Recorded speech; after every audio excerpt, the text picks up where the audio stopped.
Minho pressed his face against the cold glass of Luna Base's observation deck. The stars looked the same as always, but something felt different today. He had been working on the moon for 3 years now, and his job was simple: watch for strange signals from space and report them to Earth. The coffee in his hand had gone cold hours ago. He kept staring at the data on his screen. The signals were not random noise from distant stars. They were messages, real messages from someone out there. This can't be right, he said to himself. He ran the translation program again. The computer had learned to understand the signals after weeks of work. What it showed made his hands shake. The messages talked about Earth, about humans, about a vote. Yuna walked into the communication room at Earth's main space center. She was tired from working late again. As the head of xenobiology, she spent most days studying the possibility of alien life. She never thought she would actually meet any. Her computer was beeping with an urgent message from Luna Base. She opened it and read Minho's report 3 times. Her heart started beating faster with each reading. "They're real," she whispered. "They're actually real." The message from Minho was clear. Alien species had been talking about Earth for months. They had been watching humans and making plans. Big plans. Yuna picked up her phone and called Jiwon at the military headquarters. Jiwon was her old friend from university. He was now a strategic planner for Earth's defense forces. "Jiwon, you need to come here right now," Yuna said when he answered. "What's wrong? You sound scared. Just come. Bring your security clearance. We have a problem." 1 hour later, Jiwon sat in Yuna's office reading the translated messages. His military training had taught him to stay calm, but this was different. This was bigger than any war Earth had ever faced. "How many of them are there?" he asked. 47 different species, Yuna replied. "All of them advanced. All of them interested in us." "Interested how?" Yuna pulled up another file. "They think we're pets, Jiwon. Smart pets, but still pets." The translated messages showed everything. The Galactic Council had been watching Earth for 50 years. They had studied human technology, human wars, human culture. They had decided humans were amusing but harmless. The aliens had better technology than humans could imagine. They could travel between stars in days. They could change the weather on planets. They could build cities in space. Compared to them, humans were like children playing with sticks. But the aliens were bored. They had been the strongest species in the galaxy for so long that nothing excited them anymore. Then they found Earth.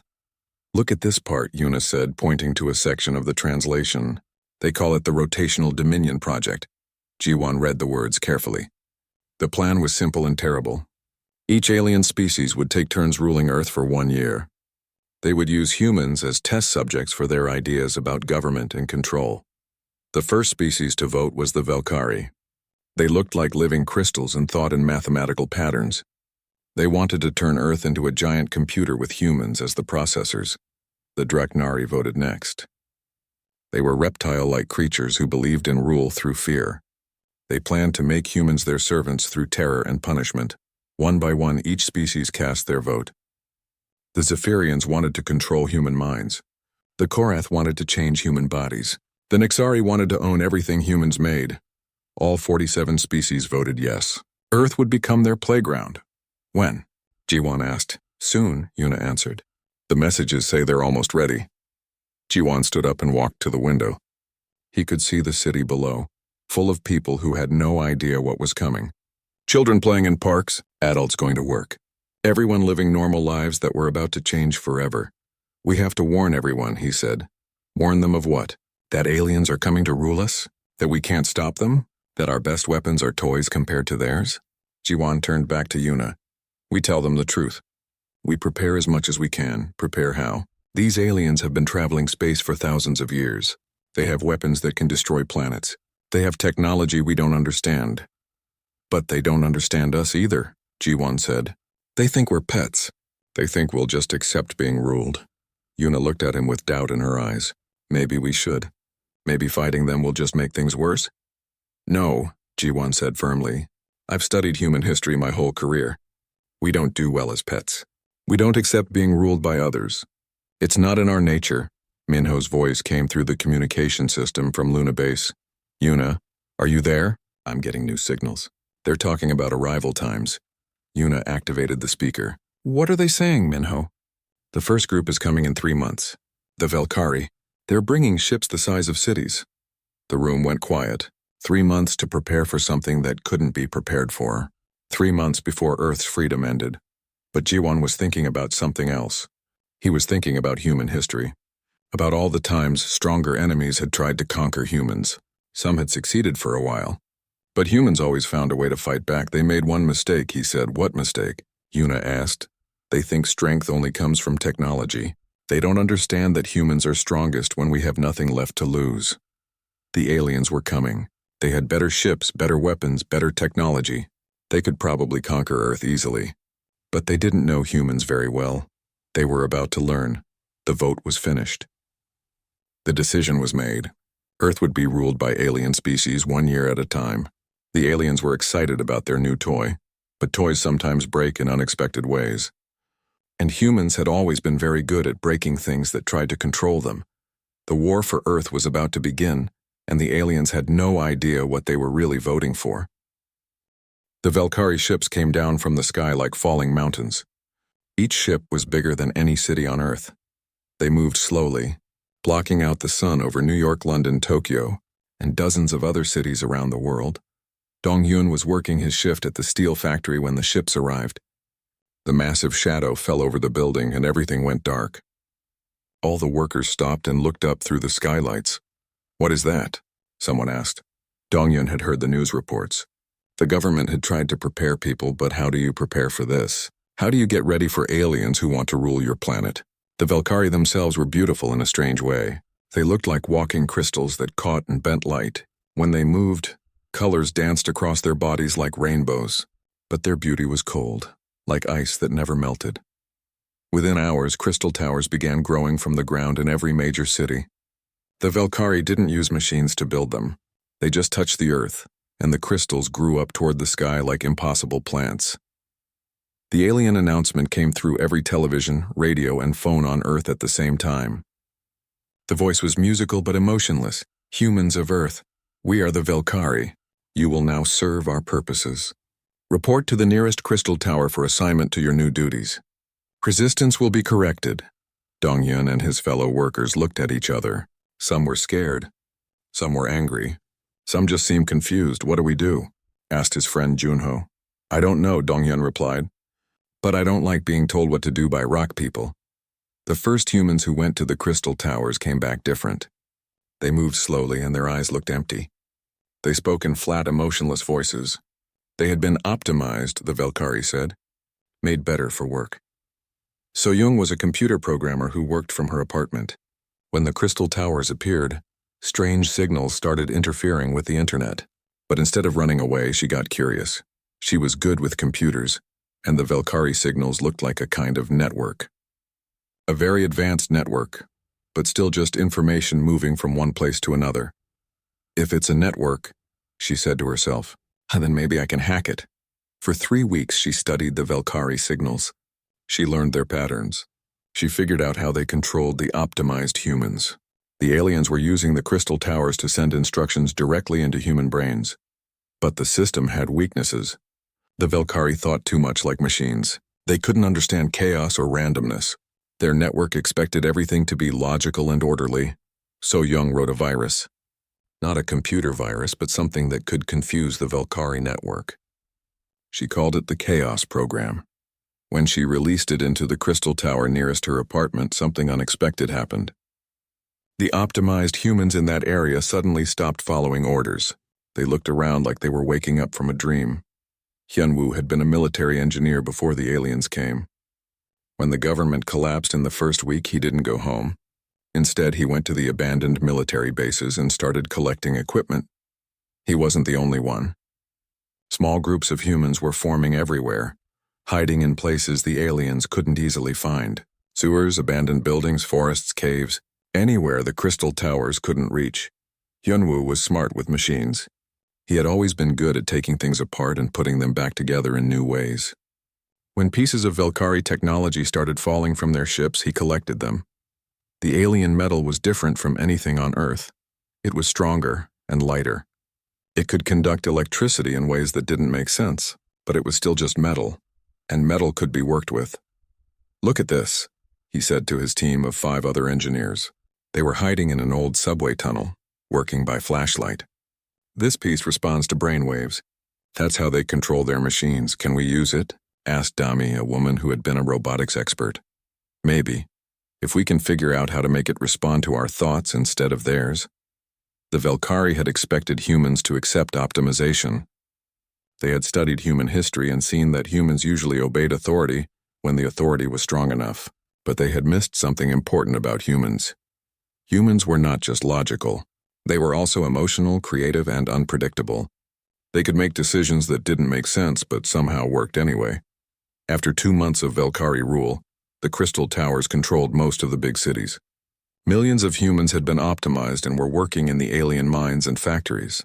The Earth was being converted into a giant computer, just as the Velkari had planned. But in the hidden places, resistance was growing. Dongyun's group had found So-Young's chaos program and learned how to spread it. Every time they freed a group of optimized humans, those humans joined the resistance. The freed humans remembered what had been done to them, and they were angry. Hyunwoo's engineers had built weapons from stolen Velkari technology. The weapons were crude compared to what the aliens had, but they worked. More importantly, they worked in ways the Velkari didn't expect.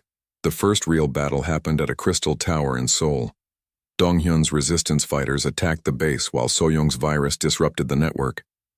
Hyunwoo's weapons cut through the crystal walls like they were made of glass. The Velkari inside the tower were completely surprised. They had never seen humans fight with their own technology before. They had never seen humans work together in such a chaotic, unpredictable way. The tower fell in 30 minutes. Thousands of optimized humans were suddenly free. News of the victory spread through the underground networks. Other resistance groups started planning their own attacks. The Velkari tried to adapt, but they couldn't change fast enough. The problem was that the Velkari thought like a computer. They made logical plans based on logical assumptions.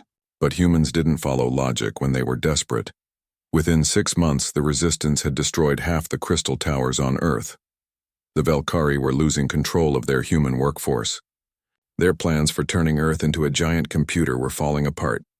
The Galactic Council received the first reports with disbelief. How could primitive humans be defeating the Velkari?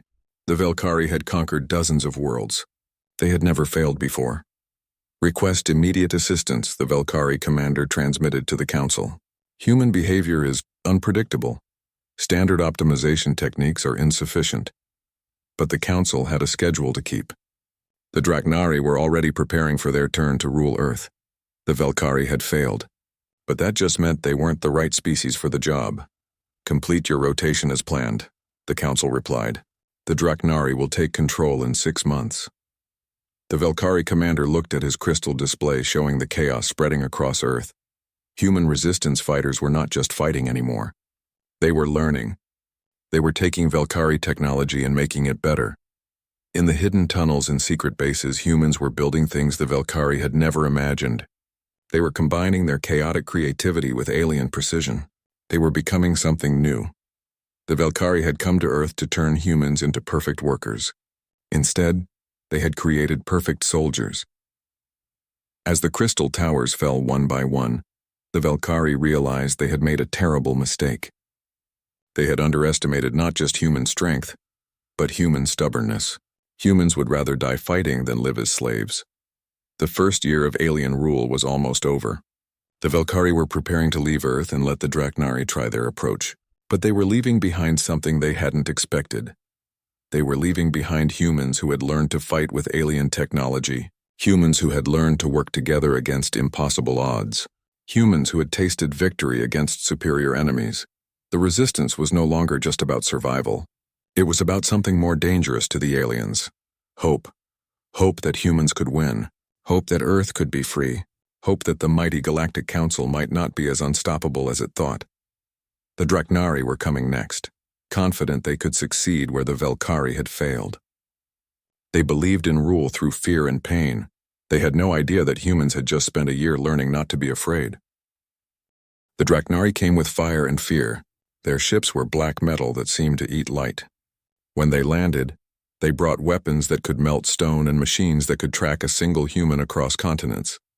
Unlike the crystal-like Velkari, the Draknari looked like giant lizards that walked on 2 legs. Their scales were dark green and black, and their eyes glowed red in the dark. They had claws that could cut through steel and voices that sounded like grinding rocks. Their first announcement was simple: submit or burn. Kiwan had been a neuroscientist before the aliens came. During the Velkari occupation, he had studied what the crystals did to human minds. Now, hiding in an underground research facility, he was working on something the Draknari would never expect.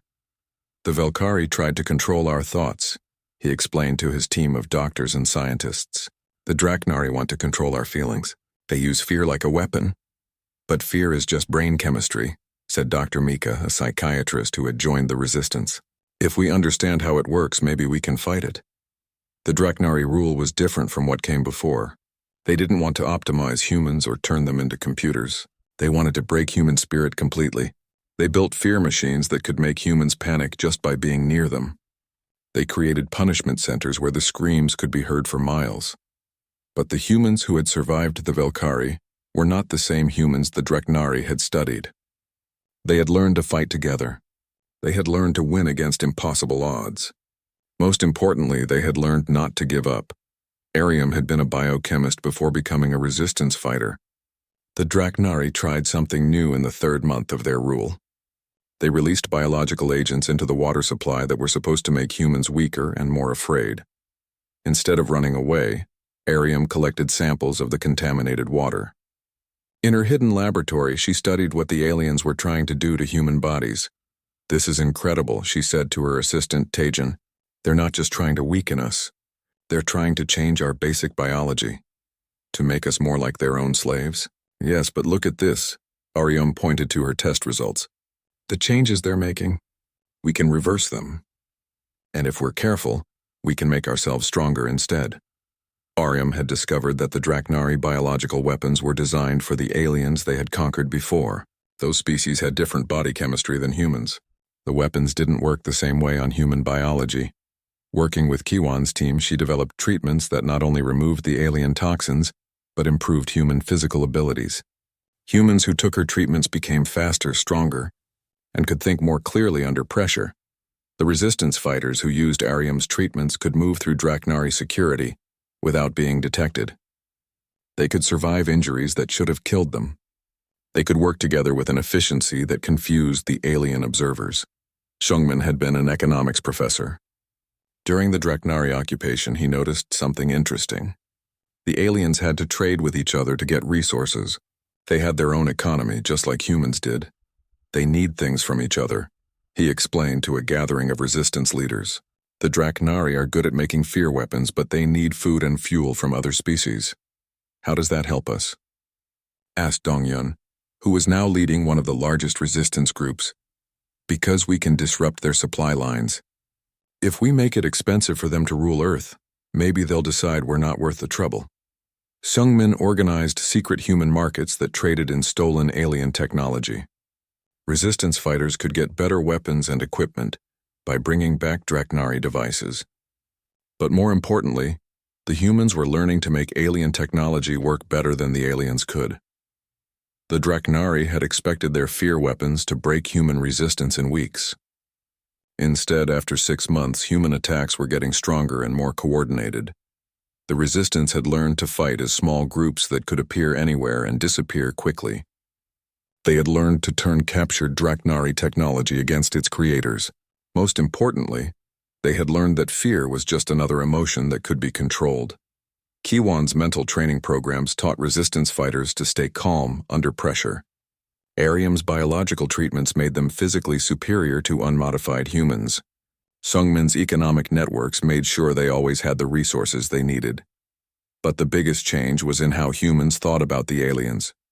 During the Velkari occupation, humans had been impressed by alien technology.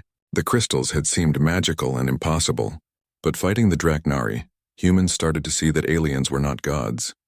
They were just people from other worlds with their own strengths and weaknesses. The Draknari were strong and had better weapons, but they were also predictable. They always chose fear over clever tactics. They always chose brute force over strategy. This made them easy to trick. When the Zephyrians took over in the 3rd year, they brought mental control devices that were supposed to be impossible to resist. But Kiwan's team had been studying alien mind control technology for 2 years. They were ready. The Zephyrians looked like floating jellyfish made of light. They communicated through thoughts instead of words. They had conquered dozens of worlds by taking control of the leaders' minds and making them serve the Galactic Council. But human minds were different from what they had encountered before. Human thoughts were chaotic and emotional in ways that confused the Zephyrian mental networks. "They're trying to control our thoughts like the Velkari did," Kiwan explained to the other resistance leaders. "But human brains don't work the way they expect." The Zephyrian mind control worked by finding logical patterns in thought and redirecting them. But humans didn't always think logically. They could make decisions based on emotions, intuition, or pure stubbornness. Kiwan taught resistance fighters to think in ways that broke Zephyrian control. Random thoughts, emotional memories, creative ideas. The more chaotic human thinking became, the less the aliens could influence it. When the Korath arrived in the 4th year, they tried biological modification on a massive scale. They wanted to change human DNA to make humans into perfect workers for their industrial empire. But Aureum had spent years studying alien biology. She knew how their modification techniques worked. More importantly, she had learned to modify the modifications. The Korath changes were supposed to make humans stronger, but less intelligent. Instead, with Aureum's help, modified humans became both stronger and smarter. They could work in conditions that would kill normal humans, but they used their abilities to fight the aliens instead of serving them. Each alien species that tried to rule Earth faced the same problem. Humans learned from every occupation. They adapted to every control technique. They turned every alien advantage into a human weapon. The resistance networks now spanned the entire planet. Secret bases in the mountains communicated with hidden laboratories in the cities. Resistance fighters shared information instantly across continents. The economic system Seungmin had created could support millions of people without the aliens knowing they existed. By the 5th year, something new was happening. Human technology was becoming better than alien technology, not because humans were smarter, but because they were more creative. Aliens had advanced by perfecting single approaches to problems. Humans advanced by combining different approaches in unexpected ways. They mixed Velkari crystal technology with Draknari energy weapons and Zephyrian mental interfaces to create devices that no single alien species could have imagined. The Galactic Council was receiving disturbing reports from every species that tried to rule Earth. Humans were not just resisting anymore, they were winning. Some aliens requested early rotation changes. Others asked for additional military support. A few species quietly withdrew their applications to rule Earth, claiming they had more important work elsewhere. But the worst news came from the border systems. Human resistance movements were appearing on other worlds. Enslaved species were learning human fighting techniques. The rebellion was spreading beyond Earth. The Council had created the Rotational Dominion Project to entertain themselves with an interesting new species. Instead, they had given humans 5 years to learn how to fight the entire galaxy. As the 6th year began and the Nexari prepared to take their turn, the aliens realized they faced a new situation. Earth was no longer a primitive world to be ruled. It had become a military academy, where humans learned to defeat any enemy. The EU vote that had once seemed so amusing was starting to look like the biggest mistake in galactic history. Humans had been tested by 5 different alien species, each with different strengths and different methods of control. They had not just survived every test, they had passed every test with honors. Now the graduates were ready to take their final exam, freedom for the entire galaxy. Taman was born during the 3rd year of alien occupation. He had never known Earth without alien rulers, and that made him different from older humans. While adults remembered freedom and fought to get it back, Taman simply fought because fighting was all he knew. By age 10, he could take apart any alien device and put it back together better than before. By 15, he was leading raids on alien supply ships in Earth's orbit. Now at 20, he commanded a fleet of captured alien vessels crewed entirely by humans who had grown up during the occupation. "Target the command ship first," Taman told his pilots as their stolen Nexari fighters approached a Galactic Council patrol. "Remember, we want prisoners, not debris." The space battle was over in minutes. Human pilots had learned to fly alien ships better than the aliens themselves. They were faster, more creative, and completely unpredictable in combat. But the real revolution happened after the fighting stopped. Instead of killing their alien prisoners, the humans did something that terrified the Galactic Council more than any weapon. They talked to them. Nyan had been a diplomat before the occupation. Now she was something new, a human who could negotiate with aliens as equals instead of as slaves. She understood that most alien species in the galaxy were not evil. They were just following orders from the Council because they didn't know any other way existed. "Why do you serve them?" she asked the captured Nexari captain as they sat in the converted cargo hold that served as a meeting room. The alien looked confused by the question. "They are the Council. They rule the galaxy. We serve because that is the way things are. But what if things could be different? Different how? What if no one had to rule anyone else? What if every species could choose its own path?"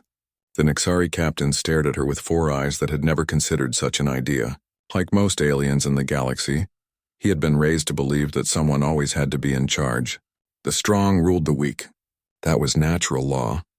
But humans had spent 5 years proving that natural law could be broken. Jinwu had been captured by the Thrakari Empire during their brief and disastrous attempt to rule Earth. The Thrakari were the most military-minded species in the galaxy. They believed that strength was the only thing that mattered, and they had never met an enemy they couldn't crush. But instead of trying to escape from their prison ship, Jinwu had done something unexpected. He had started talking to the guards. "You've been fighting wars for the Council for 300 years, he said to the Thrakari soldier who brought his food. "What have you gotten out of it? Glory, honor, victory over the weak, but are you free?" The question made the soldier pause. Freedom was not a concept the Thrakari thought about. They followed orders. They fought wars. They conquered enemies. That was their purpose. Free to do what? The soldier asked. "Whatever you want. Free to choose your own battles. Free to decide who your real enemies are." Over the weeks of his imprisonment, Jinwu slowly introduced ideas that the Thrakari had never considered. What if they didn't have to fight wars for other people? What if their strength could be used to protect instead of conquer? What if the real enemy was not the weak species they were ordered to crush, but the Council that gave the orders? The psychological warfare was devastating. Within a month, half the Thrakari fleet had mutinied against their own commanders. The soldiers didn't want to fight for Earth's freedom because they loved humans. They wanted to fight because they had finally realized they weren't free themselves. The rebellion spread faster than the Council could contain it. Human techniques for fighting alien control worked on any species, not just humans. The mental training that helped humans resist Zephyrian mind control also helped other aliens think independently. The biological treatments that made humans stronger could be adapted for different alien biologies. But the most powerful weapon humans shared was the simplest: the idea that freedom was possible. Across the galaxy, enslaved species started asking questions they had never asked before. Why did they serve the Council? What would happen if they said no? Were the rulers really as powerful as they claimed? The answers were disturbing for the Council. They ruled through tradition and the assumption that their power was natural and unchangeable. But humans had proven that any power could be challenged if enough people worked together. By the 7th year, the situation had become critical for the Galactic Council. They were no longer just dealing with a rebellion on one planet. They were facing a galaxy-wide revolution that threatened everything they had built. The Council called an emergency session to discuss the Earth problem. Representatives from all 47 member species gathered on the Council homeworld to find a solution. "The humans must be destroyed," declared the Velkari representative. "They are a disease that spreads disorder wherever it goes." "We tried destruction," replied the Draknari delegate. "Our fear weapons had no effect. Our punishment centers only made them angrier." "Mental control failed as well," admitted the Zephyrian speaker. "Human minds are too chaotic to properly influence." "Biological modification made them stronger," added the Korath representative. "Every technique we use against them makes them more dangerous." The Council faced a problem they had never encountered before. For thousands of years, they had ruled the galaxy by being stronger, smarter, or more advanced than everyone else. But humans weren't trying to beat them at their own game. Humans were playing by completely different rules. "Perhaps we should negotiate," suggested the Nexari ambassador. This idea shocked the council chamber into silence. The galactic rulers did not negotiate with slaves. Negotiate what? Asked the council chairman. They want us to give up our power. They want to end the natural order of the galaxy. Maybe the natural order needs to end, said a small voice from the back of the chamber. Everyone turned to look at the speaker. It was the representative from the Kelthari, one of the smallest and weakest species in the council. They had always been ignored in previous meetings. The humans have shown us something, the Kelthari continued. Strength doesn't have to come from ruling others. It can come from working together as equals. More voices joined the discussion. Species that had been silent for centuries started speaking up. The human rebellion had given them courage to express ideas they had kept hidden for generations. The chairman realized with growing horror that the revolution was not just spreading among the enslaved species. It was spreading among the council members themselves. Meanwhile, Earth had become something the aliens had never intended. It was no longer a testing ground for alien dominance. It had become the military and diplomatic center of an interstellar revolution. Human ships now patrolled multiple star systems, not as conquerors, but as liberators. They helped enslaved species organize their own rebellions. They shared technology and tactical knowledge. Most importantly, they shared the belief that freedom was worth fighting for. Taman's fleet had grown from a handful of captured ships to a massive armada crewed by dozens of different species. Former council soldiers fought alongside former slaves, united by the human idea that no one should rule over anyone else. Nayan had established diplomatic relations with over 100 species that had declared independence from the council. Her negotiating teams were teaching alien diplomats how to resolve conflicts without warfare or domination. Jinwu's psychological techniques had converted entire alien fleets to the rebellion. Council commanders found their own soldiers questioning orders, asking why they were fighting, and sometimes refusing to attack civilian targets. The Galactic Council's worst fear was coming true. The vote that was supposed to give them a new toy had instead created their greatest enemy. Earth had become the center of a new kind of civilization, one based on cooperation instead of domination. As reports came in of more systems declaring independence, the Council faced a choice. They could try to crush the rebellion with massive military force, risking a war that might destroy the galaxy. Or they could do something unprecedented in galactic history. They could admit they were wrong. The chairman looked around the council chamber at representatives who were no longer united in their belief in their own superiority. Some were arguing for negotiation. Others were demanding total war. A few had quietly left to return to their homeworlds and consider their options. The great galactic empire that had lasted for millennia was cracking apart, and it had all started with a simple vote to dominate one small blue planet. The humans had taught the galaxy a lesson the council never wanted to learn. Sometimes the prey becomes the predator, and sometimes the ruled become the rulers. But the humans wanted something even more dangerous than power. They wanted everyone to be free. Wujin stood on the bridge of the Liberation, a massive ship built from the combined technologies of 12 different alien species. Through the viewscreen, he could see the council homeworld growing larger as the human fleet approached. This was not an invasion. This was a rescue mission. The Admiral had been a child when the aliens first came to Earth. He had grown up learning to fight with weapons that didn't exist when he was born. Now, 30 years later, he commanded the largest fleet in galactic history, not because he had conquered it, but because it had chosen to follow him. Admiral, we're receiving transmission requests from the planet, reported his communications officer, a former Zephyrian who had joined the revolution 5 years ago. Put them through.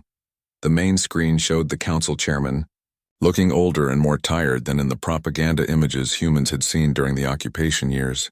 Behind him, the council chamber was half empty. Many species had already left to deal with rebellions in their own territories. Admiral Wujin, the chairman said, we request immediate negotiations to end this conflict. There is no conflict to end, Wujin replied calmly. The war ended when your last enslaved species declared independence 3 months ago. We're here to discuss the future. The chairman's expression showed confusion and fear. This was not how galactic politics worked. The strong did not negotiate with the weak. But which side was strong now? On the planet below, something unprecedented was happening. Alien species that had been enemies for centuries were gathering in the same city. not to fight but to talk. The humans had organized the first galactic assembly where every species would have an equal voice. Yunji walked through the assembly halls, amazed by what she saw. As Earth's lead ambassador, she had spent years learning to communicate with dozens of different alien species. Now they were all here together, trying to imagine a galaxy without rulers and slaves. The humans proposed something impossible, said the Trakari delegate, his warrior species struggling to understand concepts beyond military hierarchy. How can there be order without commanders? How can there be progress without conquest? The same way there is order in a forest, replied Unji. Every tree grows toward the light, but they don't need a king tree to tell them how. Every species can develop and explore and create without someone else controlling their choices. But who will make decisions that affect multiple worlds? Who will resolve conflicts between species? Asked the Nixari representative. We will, said Yunji simply. All of us together. When problems involve everyone should help solve them. The concept was radical beyond anything the galaxy had ever tried. For thousands of years, decisions had been made by whoever was strongest.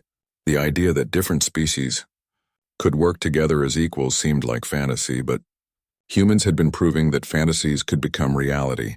Sangho had never expected to become a philosopher whose ideas would spread across the galaxy. He had been a university professor before the aliens came, teaching human ethics to small classes of students. Now his writings were being translated into hundreds of alien languages and studied on thousands of worlds. His most famous work was simple: The Freedom Papers. It explained why no one had the right to rule over others, and why cooperation was stronger than domination. The ideas were not complicated, but they were revolutionary. Every thinking being has the right to choose their own path, he had written. No species is born to serve another. No world exists to feed another's empire. The strongest civilizations are those where every member is free to contribute their best gifts.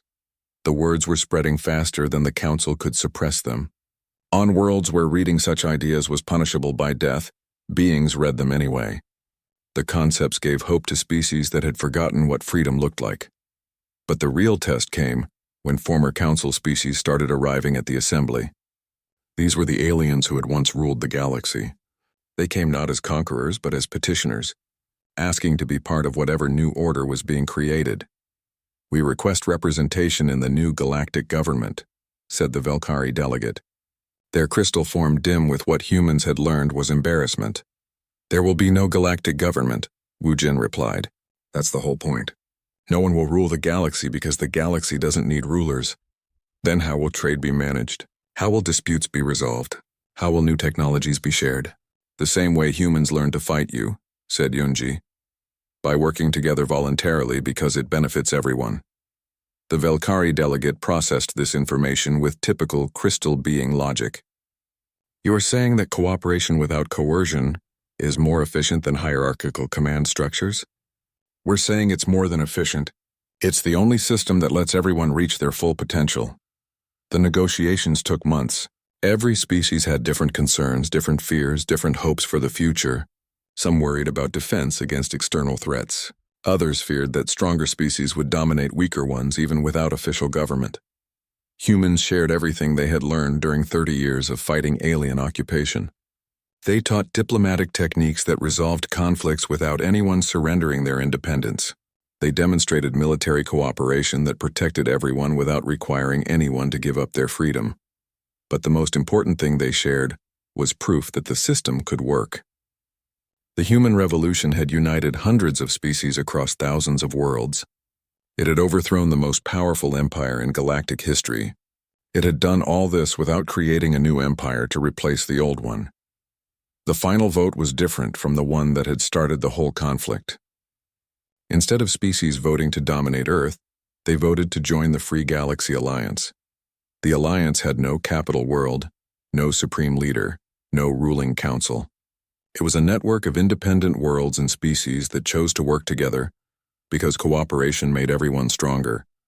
Some species chose not to join. They preferred isolation or small regional alliances.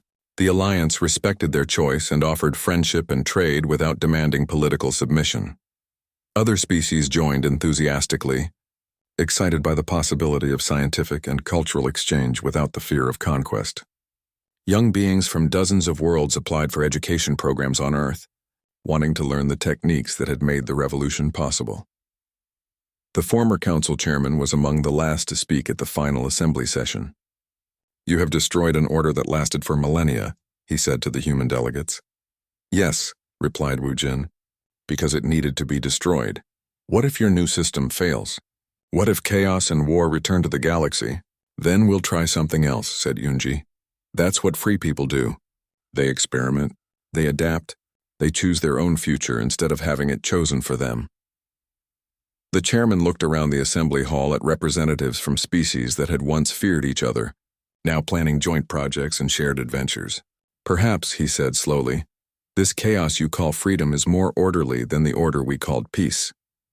As the assembly ended and delegates returned to their homeworlds, Earth faced a new challenge. It had become famous as the birthplace of galactic freedom, but humans had never wanted to be in charge of anyone else. "We started this to free ourselves," Sang-Ho told the other human leaders as they planned Earth's future role in the Alliance. "Now everyone expects us to lead the galaxy towards some perfect future." "Maybe leadership isn't about being in charge," suggested Wu Jin. "Maybe it's about showing others what's possible and helping them find their own paths. Like teachers instead of rulers," added Unji. That became Earth's role in the new galaxy. Not as the capital of an empire, but as a school where beings from across the stars came to learn about freedom, cooperation, and the revolutionary idea that strength comes from choosing to work together, rather than being forced to serve. The transformation was not immediate or perfect. Some regions of the galaxy remained lawless. Some species struggled with the transition from hierarchy to cooperation. Some conflicts required years of patient negotiation to resolve. But the galaxy was changing. Trade flourished as species shared resources voluntarily instead of taking them by force. Scientific advancement accelerated as researchers from different worlds combined their knowledge freely.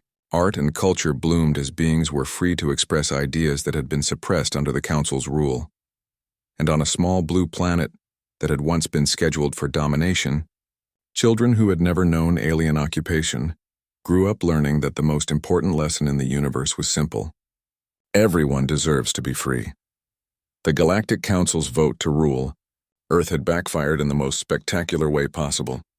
Instead of gaining a new territory to exploit, they had lost everything to a species that refused to accept that anyone should be exploited. The aliens had come to teach humans their place in the galaxy. Instead, humans had taught the galaxy that there was a better place for everyone, a place where no one knelt to anyone else, and where the strongest civilizations were those that lifted others up instead of holding them down. The revolution was complete, but the real work was just beginning. Building a free galaxy would take generations, but for the first time in galactic history, every species had the chance to help design.